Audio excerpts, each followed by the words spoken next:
Siguro naman sir, kasama mo sir, kaya kuya naman sila sir. Oo. Sila.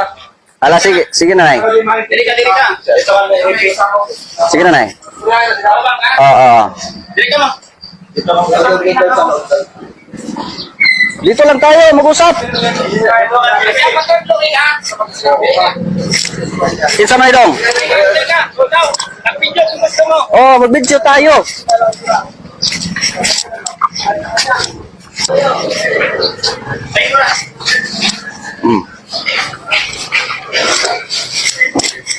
Good morning. Adili pwede, sign of justice to. Hindi nga, pwede. Ay, video tayo. Hindi pwede. Isa ka pa. Hindi pwede. Mag-usap tayo ng mabuti. Ako, si Dato Adlaw. Pamati anay. O, sige. Nganong nagbutang ka ng mga tarpaulin doon? On what ground? Paminaw. Ni amaw sa ancestralan. O, dili, batas nga to, ha? Respeto ang atong kailangan. Ni atas ancestralan, gi-inform sila na mo-comply sila man pwede. Kami ni Dato. O. Kami ni Dato. Iyok mo. Para magkasnabot kami ni Dato ba? Hindi. Ato, i-live na to para kuan legal. O, para legal. Sinabi ko na Para sa legal. Kinahon ka ng data privacy Para legal, sige na. Kinahon ka. O yan. Pag comply na sila ng free trial, pwede na sila mo negosyo. Pag comply na sila ng... Lan, okay ba? Tapusin muna ako. Pag comply ng kuan, LOC, so pwede na sila mo sa ancestralan. Kaya ni ama sa ancestralan me. Right, pulo naman sa ancestralan.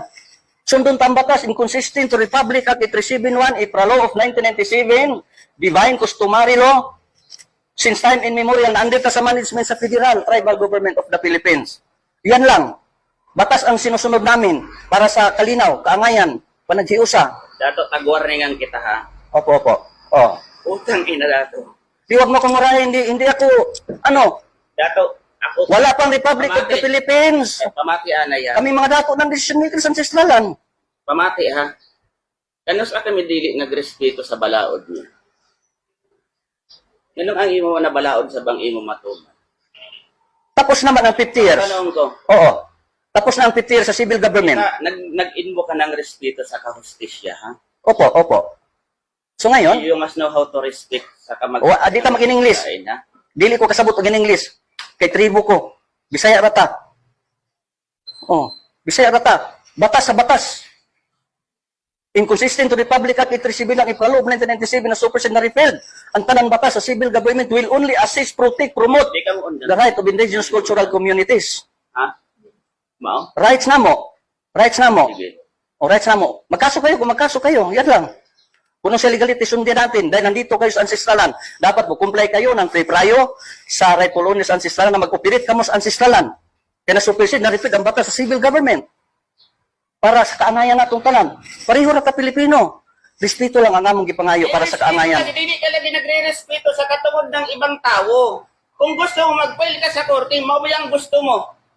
Di mo ganina, nag-istorya Kaya ta. anong namadla ka na wala kang court order. Anong court order? Na-inform na sila, walay katungod ang korte. Executive, legislative, judiciary branches of government will only assist, protect, promote the rights of indigenous cultural communities, indigenous peoples. Pastor, dato di ta mag-English or you are nag-binded ka sa panato. Sundin lang natin ang batas. Yan lang ang sa amin. Oo. Dato adya pa paninang pan mo ha.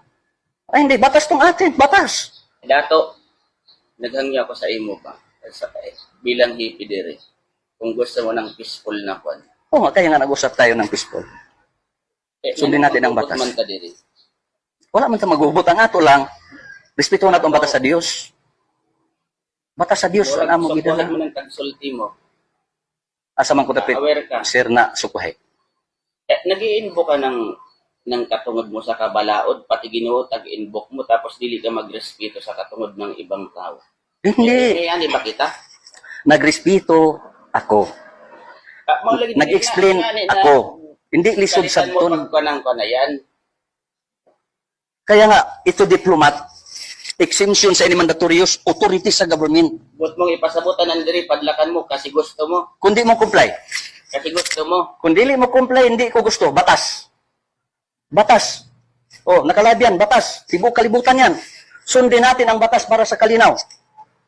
Batas ng Diyos. Republic Act 371, April of 1997. Magrespetuhan ka. Ha? Oo nga, nagrespeto. Kaya nga nakipag-usap ako sa iyo.